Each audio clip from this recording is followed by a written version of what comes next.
खबरें आ रही हैं मार्केट में, खबरें, ये कोई मुझे नहीं पता कि फैक्ट है या नहीं है, कि 6-7 खिलाड़ी अब टीम से निकलेंगे, वो दोबारा शायद डोमेस्टिक में जाएंगे, कुछ उनमें से वापस आएंगे अगर अच्छी परफॉर्म किया, कुछ शायद ना भी आए। ये जो क्लेंजिंग हो जाती है वापस आने के बाद, क्या ये सही मेथड है, ऐसे होना चाहिए पहले, और या फिर आपको समझते हैं कि यार वापस आए, प्रॉब्लम आइडेंटिफाई करें और उसके करेक्टिव मेजर्स लें? देखिए, दो दो तरीके होते हैं और मेरे ख्याल से देखिए ये पहली दफ़ा नहीं हुआ। जब भी पाकिस्तान टीम, आज से नहीं, 96 में भी या 99 में, जब भी पाकिस्तान टीम 3 हारा में है, भी हुआ, 7 में भी हुआ। हाँ, तो ये होता है कि यार आप जो होता है कि जो आपके प्लेयर्स होते हैं, अगर वो काफ़ी अरसे से खेल रहे हैं और वो वाली परफॉर्मेंसेस नहीं आ रही, तो उन पे क्वेश्चंस होते हैं, उनकी जो अकाउंटेबिलिटी होती है और होनी भी चाहिए। देखें, अगर आप पाकिस्तान के लिए खेल रहे हैं और अगर आप मैचेस जितवा रहे हैं और हरवा भी रहे हैं, ऑब्वियसली दोनों चीज़ें पार्ट एंड पार्सल हैं, अगर आप कर रहे हैं तो फिर ऑब्वियसली उसका सवाल भी आपसे होगा और ये होना भी चाहिए। अब इसमें दो चीज़ें हैं कि या अगर आपको ये बोर्ड को बेहतर समझ आती है कि बोर्ड को क्या बेहतर लग रहा है, देखिए हाँ। आप और मैं इधर जो मर्जी कहते रहें, जो बोर्ड को बेहतर लगता है, जो चेयरमैन साहब या जो उनकी गवर्निंग बॉडी है, जो सिलेक्टर हैं, उनको जो बेहतर लगता है, इन दी एंड वही होना है। अब चाहे उनको लगता है कि यार हाँ ये टैलेंटेड है बट ये they are not going in the right direction, तो इनसे बात करें और उनकी प्रॉब्लम आइडेंटिफाई करें। दूसरा, उनको लगता है कि नहीं यार हमने इन पे बहुत ज़्यादा जो है हमने ऑलरेडी काम कर इन्वेस्टमेंट लिया, कर हाँ। ली है, 7-8 साल हो गए हैं, अब हो सकता है कि हमें नए प्लेयर्स जो हैं T20 में लेके आने चाहिए कुछ नए तरीके से। तो ये दोनों पे डिपेंड करता है कि वो क्या सोचते हैं, बोर्ड क्या सोचता है, वो डिपेंड करता है कि ये दोनों तरीके हैं, दोनों तरीके ठीक है, लेकिन बोर्ड को उस वक्त क्या बेहतर लगता है, इट्स अप टू देम। ठीक है। इमरान भाई, आप ये बताइएगा कि आप 2007 का जब वर्ल्ड कप की बड़ी बुरी कैंपेन थी हमारी, उसमें हम जब हार के वापस आ गए, 2007 के T20 की बात कर रहा हूँ, जब आप फाइनल, बुरी तो कैंपेन नहीं थी, अच्छी कैंपेन थी, बड़े वो तो स्ट्रांगली फाइनल खेले पहुंचे थे थे। ना, मैं हाँ, सॉरी 50 ओवर्स में, हाँ, वनडे का वर्ल्ड कप याद आ गया वनडे का मुझे। था वो। तो जब आप 2007 का T20 फाइनल हार के ही पहुंचे, तो बोर्ड ने आप लोगों को फाइनल हारने के बाद मुबारकबाद दी या पूछगछ की कि यार फाइनल क्यों हारे?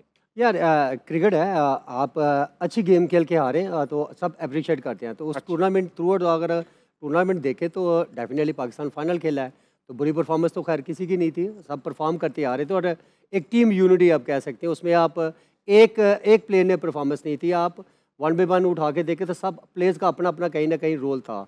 लेकिन उसके बाद फाइनल जब खेले तो, लेकिन एक चीज़ ज़रूर डिस्कस करूँगा, जब बुरी परफॉर्मेंस होती है तो डेफिनेटली हर आदमी बात करता है, ये पब्लिक है, आप लोग हैं या शो में डिस्कस ज़रूर होती है, क्रिटिसिज्म भी होता है। लेकिन आई थिंक मेरे ख्याल में एक चीज़ ज़रूर होनी, जब इतने अरसे जब प्लेयर को आप कैरी करते हैं, तो अब एक प्लेयर अगर उतना अच्छा नहीं है या वो उसमें उतनी एबिलिटी नहीं है, तो डेफिनेटली आप उसको डोमेस्टिक क्रिकेट में भिजवाएं। लेकिन पहले नंबर पे आप डोमेस्टिक स्ट्रक्चर अपना ठीक करें, क्योंकि बड़े अरसे से जो डोमेस्टिक हमारी बंद हुई है, 6 टीमों का जो एक सिस्टम आया था, तो वो आई थिंक मेरे ख्याल में उसमें बहुत ज़्यादा प्लेयर जो है वो डैमेज हुए और बहुत सारे ऐसे प्लेयर हैं जो कंट्री छोड़ के बाहर चले गए, बाहर शिफ्ट हो गए थे। तो आई थिंक मेरे ख्याल में जो अगर परफॉर्मेंसेज नहीं है प्लेयर्स की, तो डेफिनेटली आप उनको आप बोले कि आप रेस्ट करें और जाके आप अपनी फॉर्म वापस लेके आएँ, डोमेस्टिक क्रिकेट खेलें आप। अहमद भाई, 7 प्लेयर्स टीम से, शायद ऐसा सुनने में आया, मुझे नहीं पता, आपको पास भी शायद कोई खबर हो, फिर चेंज करने जा रहे हैं या रिप्लेस करने जा रहे हैं या उनको निकालने जा रहे हैं। ऐसा पहले पाकिस्तान क्रिकेट में भी होता रहा है, ये बुरी चीज़ है, अच्छी चीज़ है, आप बताइए। बुरी चीज़ या अच्छी चीज़ की ताबिश भी अब बात नहीं रही है, बात है रिक्वायरमेंट है।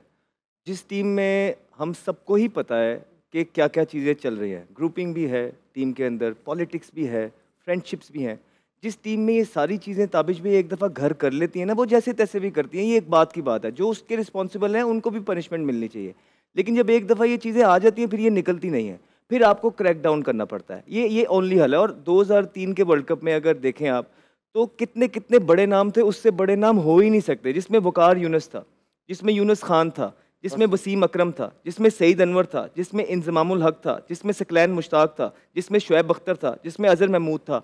ये सबको बाहर कर दिया गया सिर्फ इसलिए क्योंकि उनको लगता था कि अब ये लोग उस तरह की चीज़ें नहीं कर रहे, वो हंगर इनमें नहीं है, या टीम में जो चीज़ें नहीं होनी चाहिए वो ये लेके आ रहे हैं और बाज नहीं आ रहे, तो इनको सबको क्रैक डाउन किया और बाहर हो गया। इसके रिजल्ट में कौन कौन आया? तौफीक उमर आया, जो कि पाकिस्तान से जिसने अपना नाम बनाया। हफीज़ उस टीम में उनको प्रॉपर तरीके से चांस मिला। नबील लतीफ़ एक प्लेयर थे, वो आए।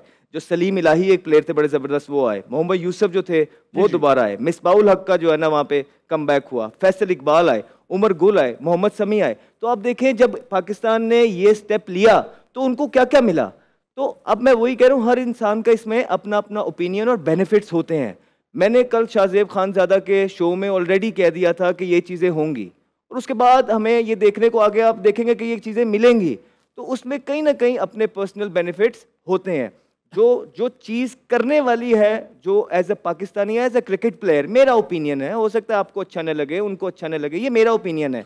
जब तक अब आप ये नहीं करेंगे और उसके अलावा अगर आप बेहतरी चाहते हैं तो वो सिर्फ शॉर्ट टर्म बेहतरी होगी, पाकिस्तान का लॉन्ग टर्म फ़ायदा नहीं होगा। ये मेरा ओपिनियन है इसमें। सही। और क्या होता है कि क्योंकि देखिए जब क्या होता है, जब ये पहली दफ़ा नहीं हुआ कि जब भी परफॉर्मेंस, ये इतनी दफ़ा मैंने देखा इमरान भाई, अहमद भाई, इमरान फ़रत, इन सब के बहुत ज़्यादा, जब भी कोई लीन पैच जिसे कहते हैं ना, एज अ बैट्समैन की बात करूंगा कि जब आते हैं ना लीन पैच, या वो कहते हैं यार आउट ऑफ फॉर्म हो गया है, तो मैंने तो शुरू से ही देखा है वो फिर डोमेस्टिक में आते हैं हाँ। और वहाँ पे अपने डिपार्टमेंट से जाके खेलते हैं, लंबी लंबी परफॉर्मेंस सरफराज देते अहमद भी हैं, खेलते हैं, सारे सब खेलते हैं, हमने बड़े। देखा है जैसे जैसे हम बड़े हुए हैं कि ये सारे, शुएब मलिक मेरे शुएब मलिक पीआईए में थे, वो जैसे ही अगर टीम यूनुस से खान खेलते थे। ड्रॉप होते थे वो आते थे और फिर पूरा सीजन खेलते थे। तो इसमें इन दी एंड प्लेयर की बेहतरी होती है। जितने भी प्लेयर्स हैं, बुरे प्लेयर्स तो नहीं है, ये हमें भी पता है, परफॉर्मेंस है अब नहीं है, फिलहाल परफॉर्मेंस नहीं दे रही और टीम का गोल अचीव नहीं हुआ, तो इसमें कोई बुरी बात नहीं है कि अगर डोमेस्टिक में आए, परफॉर्मेंस दें, फर्स्ट क्लास क्रिकेट खेलें, अपने आप को दोबारा सही प्रूव बात करें और फिर दोबारा आएँ। तो बड़ी अच्छी बात इसने की है, बिल्कुल ठीक है। अब इसमें थोड़ा सा ये होता है कि क्या ये सिर्फ परफॉर्मेंस की वजह से बाहर हो रहे हैं या टीम में और भी चीज़ें चल रही हैं? तो उसका फिर एक, जब आप और चीज़ों में पड़ जाते हैं ना टीम के अंदर, इसका मतलब है कि आपका फोकस बिल्कुल आउट हो गया है, आप मानेंगे नहीं। तो ये प्लेयर जब अब वापस आएंगे ना, इनको, क्योंकि मैं भी जब बाहर हुआ था, डाइजेस्ट करने में बड़ा टाइम लगेगा।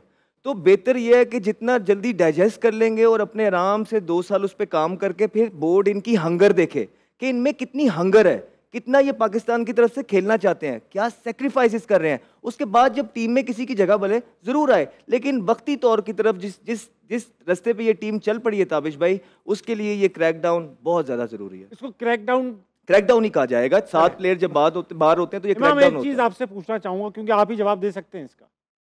आज से 2-3 साल पहले जब हम अपनी टीम को देखते थे, बाबर की क़यादत जब नई नई हुई थी, सब लड़के बाबर को बड़ा फॉलो करते थे और इंडिया से जब हम खास तौर पे 152 फॉर 0 जीते, तो हम लोग कोई बलाएं लेते थे टीम की, यार इतनी यूनिटी हमने कभी भी नहीं देखी, इतनी कंसिस्टेंसी हमने कभी भी नहीं देखी, लड़के इतना जेलिन हुए हुए, ये कभी भी नहीं देखा।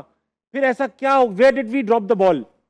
ये यूनिटी कहाँ चली गई? अब देखते हैं, नजर नहीं आती, होगी, हमें वो वाली वाइब्स नहीं आती जिसे कहते हैं। बिल्कुल, देखिए अगर आपको लग रहा है, अहमद भाई को लग रहा है, अगर आवाम को लग रहा है, तो कुछ तो हो सकता है कि मैं ये नहीं कह रहा कि मैं जो भी बात कहूँगा कि वो हो सकता है कि यार, अगर क्योंकि हम लोग खेलते हैं, हो सकता है कि यार वाकई वो वाली यूनिटी कम हो गई हो सकता है कि वो वाली जो परफॉर्मेंस, अगर परफॉर्मेंस देखें, मेरा ये मानना है कि अगर परफॉर्मेंसेस नहीं आ रही तो कोई ना कोई प्रॉब्लम ज़रूर होती है, ऐसा नहीं होता। तो हम बीच में हमने अच्छा भी बहुत खेला, वनडे वर्ल्ड का हम वनडे में नंबर 1 भी थे, T20 में भी हम बहुत गए, लेकिन उसके बाद हमारे पर्सनल माइलस्टोन भी है। ऑल्दो आई ऑलवेज बिलीव कि टीम गोल्स ऑलवेज फर्स्ट, और उसमें हमारी नंबर 1 टीम ODI भी थी, T20 में भी हम एक दफ़ा नंबर 1 पे आए हैं। वो एक अलग डिबेट है कि BCD 7 जो भी है, लेकिन वो हम खेल रहे थे। लेकिन उसके बाद बिल्कुल इसमें कोई शक नहीं है कि हमारी परफॉर्मेंसेज मेजर टूर्नामेंट्स में नीचे आई है। तो अगर उसमें चाहे वो यूनिटी है या चाहे वो एक मिल के नहीं खेल रहे, कुछ ना कुछ प्रॉब्लम तो है।